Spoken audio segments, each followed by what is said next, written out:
Salut les groupies, c'est votre cowboy qui vient vous livrer la 238e chronique de Joss Randall. Alors cette chronique, je l'ai appelée Un jour sans fin. Et elle commence avec une citation que j'ai empruntée à Tancred Falconeri, alias Alain Delon, dans Le Guépard de Luchino Visconti, qui dit « Il faut que tout change pour que rien ne change ». Alors il peut arriver que certains cadeaux de Noël vous surprennent, ça m'est encore arrivé récemment. Par contre, il arrive de moins en moins que ce soit le cas avec les matchs de Nevers. Parti lundi à fond de ballon avec le gros Lulu direction le parc des Sports d'Annecy. Et après un mois de Coupe du Monde dans les Mirettes, donc on s'attendait à avoir un peu les yeux qui piquent côté foot. Alors pour ça, on n'a pas été déçus. Les yeux se sont bel et bien brouillés comme les œufs aux truffes de chez la Serre. En revanche, après ce mois de trêve, inhabituel et opportun pour la SS, qui était censé avoir été mis à profit pour laver les têtes, nos plus secrets espoirs ont été douchés, mais alors vite fait. Et c'était pas par la pluie tombant sur le stade, puisqu'on était dans une tribune couverte, comme si la météo avait elle aussi décidé de se mettre au diapason de notre morale. La douche froide, quoi. Et le constat, c'est que les têtes, elles n'ont pas été lavées, ou alors elles l'ont été avec la mauvaise lessive. Alors moi aussi, je vais faire ça désormais, tiens. Je vais calibrer mon inspiration sur l'implication et la responsabilité des joueurs de la SS. Autant vous dire que la lecture de mes chroniques va vous prendre de moins en moins de temps.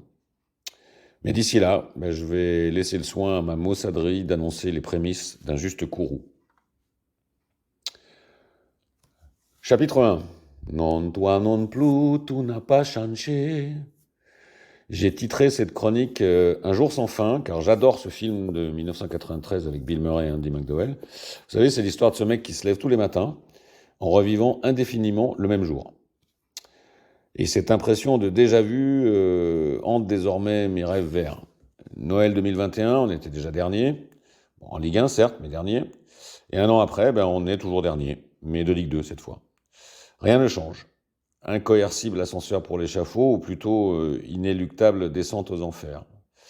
Et pourtant, j'y croyais aux vertus de cette longue trêve. J'y ai cru au fait que Lolo et son équipe trouveraient les moyens de remettre tout le monde dans l'axe et sur le bon chemin. Et fume, c'est du belge. Le match commence et en moins de temps qu'il n'en faut à un lapin pour assurer sa descendance, on a déjà pris un but. Et là, avec le gros Lulu, on se regarde comme des kidam ou des qui-monsieur, regardant une toile de Picasso avec l'air de se demander si elle est bien exposée du bon côté. Incroyable, mais pourtant vrai. Et très vite, on a vu que les lacunes principales de ce début de saison catastrophique de Nevers revenaient au galop, comme n'importe quel naturel chassé. Entame de mi-temps catastrophique, et je le mets bien au pluriel, les deux. Défense moyenâgeuse, dont le passage à 4 n'aura finalement pas changé grand-chose. Goal clownesque, comme Georges, mais en moins beau. Ligne d'attaque famélique. Alors, Pintor ou a raison, mon Dieu, pardonnez-leur, ils ne savent pas ce qu'ils font. Mais pire encore, des lacunes de caractère, d'investissement, de prise de conscience, visiblement, d'efforts faits de manière complètement non coordonnée. Un manque de caractère qui entraîne une incapacité à renverser la situation sur le terrain d'une des faibles équipes de notre championnat, et ce, quand bien même il reste 88 minutes pour le faire. Des absences de réaction au pluriel, qu'elles soient collectives ou individuelles, une sorte d'acceptation de la défaite. Et puis des gamins qu'on envoie au charbon et sur qui on compte pour nous sortir le cul des ronces.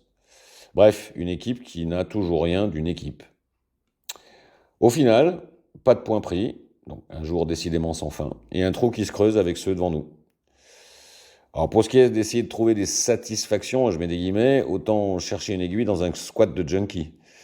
Mais pour faire plaisir à mon gars sur de l'Aubrac, le toujours très optimiste Hervé Bessières, on qualifiera quand même de correct les prestations de Briançon et Lumière, Bouchoir Harry Potter et l'entrée du grand petit nouveau Greta Charbot, vous m'en direz Gaëtan, que j'ai trouvé intéressante. Mais pourquoi si tard, Lolo? Pourquoi si tard?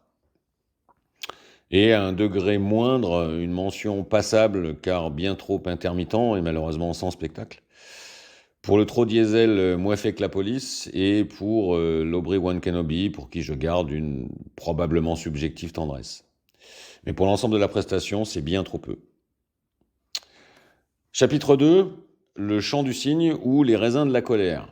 Là, je suis fair-play, je vous laisse le choix entre le chant du cygne, de Platon, qui mettait en mots les derniers instants de la vie de Socrate, et les raisins de la colère, le merveilleux roman de John Steinbeck. Mais en fait, dans les deux cas, on va surtout parler de C'est mon fils, ma Batless. Et là, je vais prendre un TGV pour me rendre plus vite à l'évidence. Pour moi, énorme déception. Alors, comme beaucoup d'entre vous, à son arrivée, j'étais gai comme un Italien quand il sait qu'il aura de l'amour et du vin, comme dit la chanson. De la fraîcheur, on l'attendait depuis longtemps, Lolo, image positive au club en tant que joueur, formateur, et traînant dans son sillage la réputation d'un faiseur de jeu. Alors attention, loin de moi de l'idée de lui faire porter 100% de la responsabilité de la situation, évidemment, ni même de remettre en cause ses qualités intrinsèques de stratège footballistique, qu'il a déjà prouvé ailleurs avec des résultats à la clé, mais dans un certain contexte, avec certains joueurs, ne l'oublions pas. Mais après cette entame de championnat cataclysmique, moi je l'attendais dans un autre domaine du manager sportif. La capacité de travailler sur le psychologique pour réveiller ce groupe amorphe. Parce que ce groupe, il n'a pas que des mauvais joueurs, mais il est amorphe. Et il avait un temps long pour ça. Et là, la vérité éclate comme le faisceau d'un projecteur dans une nuit sans lune. Il ne sait pas faire. Rien n'a changé dans les attitudes des joueurs. Son langage corporel à lui dit toute son évidente impuissance et de l'apparente incompréhension qui existe désormais entre ses joueurs et lui, avec ce goût amer et persistant en bouche que quand il passe un coup de fil au groupe, on a l'impression qu'il n'y a plus personne qui décroche le téléphone, quoi. Il n'y arrive pas, il n'y arrive plus, et j'ai peur que ce soit un rien définitif sur ce plan-là. Mais au-delà de cette apparente lacune dans l'animation psychologique de son management, on peut aussi quand même lui reprocher des choix, certains dogmatismes et des entêtements un peu suicidaires. Et là, je parle même pas, ou je parle plus en tout cas, de celui du système de début de saison, qui était visiblement peu adapté à la matière dont il disposait, avec notamment pas de bons pistons pour jouer à 5 derrière. En revanche, là aujourd'hui, je pointe clairement sa persévérance, un peu ironique, à faire confiance à certains joueurs qui n'ont tout simplement pas le niveau, et qui sont souvent, curieusement, ceux qu'il a connus dans des expériences passées, qu'il a voulu, avec évidemment en tête de gondole notre ami Lenny Pintor-Sujet, qui lui ressemble à un bon joueur de foot comme le roi Charles III ressemble à un déménageur de piano. Et ça, tout le monde le voit, et depuis de nombreux matchs. C'est un truc qui dure, et malheureusement, Pintor n'est pas le seul. Mais à ce chapitre-là, on pourrait aussi parler d'autres choix, comme l'absence de Greta Charbeau dès le coup d'envoi, ou au moins dès le début de la deuxième mi-temps, même si, évidemment, je sais qu'il est facile de juger l'histoire après qu'elle a eu lieu. Et puis, bon, j'entends beaucoup de gens qui tombent à bras raccourcis sur les gamins qui n'ont pas le niveau, pas encore le niveau de la Ligue 2. Alors c'est sûr que c'est commode, c'est facile, avec en tête de liste mon Emery d'enfance, pour sa grosse erreur sur le premier but, mais aussi les Sidi Bébé ou autres Françoise Saban. Mais la vraie question est, qui décide de confier à ces gamins la responsabilité de sauver la situation? Et qui n'est pas en mesure de trouver d'autres solutions et d'impliquer les cadres, par exemple? Ça m'interroge vraiment, et j'en ai le trouillomètre à 0, de façon directement proportionnelle à la déception que je ressens après la confiance initiale, et un peu aveugle, j'avoue, que j'avais placée dans notre Lolo des familles. Malheureusement, je crains qu'il n'y arrive plus désormais et que sans changement à ce poste, la longue descente vers les abysses continue. Et le troisième et dernier chapitre s'appelle « Des leviers en vitesse ». Point d'interrogation. Oui, parce que si on veut toutefois essayer de lutter contre vents et marées, contre un catastrophisme qui serait résolument mortifère, on peut essayer de réfléchir aux derniers leviers qu'on pourra activer pour espérer passer enfin au moins une vitesse.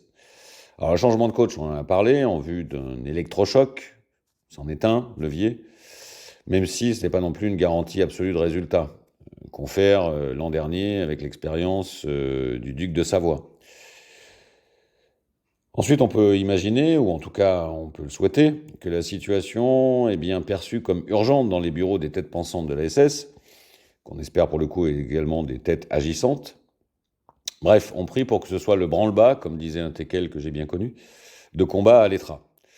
Et que les actions dépassent largement les récentes paroles de l'ami Soukas, des paroles aussi hermétiques qu'un sous-marin en plongée, selon moi, à base de méthode Coué grand veneur. Je parle bien sûr de corriger l'effectif durant la mercato d'hiver. Donc au-delà du coach, ce groupe mal construit et mal équilibré aura besoin de renforts pour combler des lacunes techniques profondes à certains postes, ça tout le monde l'a vu, mais aussi mentales et de caractère pour réveiller tous ces endormis.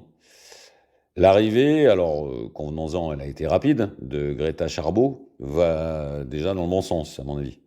Probablement une bonne pioche footballistiquement, mais aussi dans la mentalité et encore plus dans son expérience des joutes de la Ligue 2.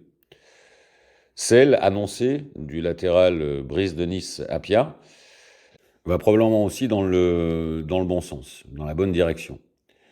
Mais sans vouloir doucher l'optimisme que mon Hervé Bessière a chevillé au corps et qu'il a diffusé à profusion mardi soir dans l'excellente émission Saint-Étienne Night Club, si la mercato s'arrête là, ça sera assurément trop court et trop peu.